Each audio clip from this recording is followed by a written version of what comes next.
এসেছেন নতুন মালদিনি, তাকে ছেড়ে দিতে হবে স্থান। নতুন মালদিনির নাম দানিয়েল মালদিনি। প্রথমবারের মতো জাতীয় দলে ডাক পেয়েছেন। নেশনস লিগের 2 ম্যাচকে সামনে রেখে তিনি ডাক পেয়েছেন ইতালি দলে। দানিয়েল হলেন কিংবদন্তি পাওলো মালদিনির ছেলে। সিজার মালদিনি তার দাদা ও বাবার মতো দানিয়েলও যথারীতি এসি মিলানের প্রোডাকশন। পূর্বপুরুষদের দেখানো পথে হেঁটেই এবার জাতীয় দলে এসেছে মালদিনিদের তৃতীয় প্রজন্ম। ইতালির সর্বকালের অন্যতম সেরা ফুটবলার পাওলো মালদিনি জাতীয় দলের হয়ে 1984 সাল থেকে 2009 সাল পর্যন্ত 126 ম্যাচ খেলেছেন।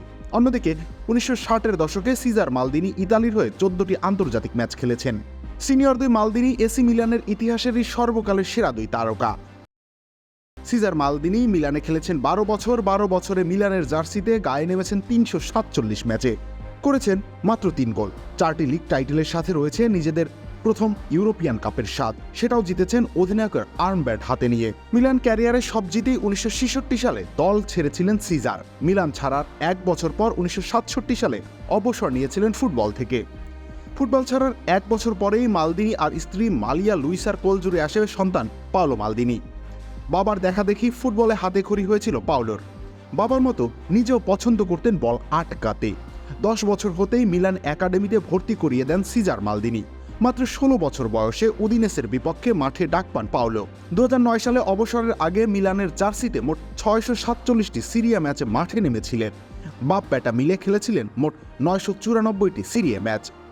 সিরিয়াতে মালদিনি পরিবারের সহস্র পূরণের জন্য প্রয়োজন ছিল মাত্র 6টি ম্যাচের। সেই অধ্যায়ের সূচনা হয় 2021 সালের 7 জানুয়ারি।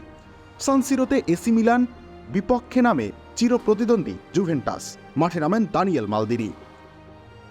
4 বছরে 15 ম্যাচ খেলে করেন 1টি গোল। 22 বছর বয়সী দানিয়েল জানুয়ারিতে ধারে মন জয় খেলতে গিয়েছিলেন। এরপর এবারের গ্রীষ্মে 7 বারের ইউরোপিয়ান চ্যাম্পিয়ন মিলান তাকে স্থায়ীভাবে বিক্রি করে দেয়।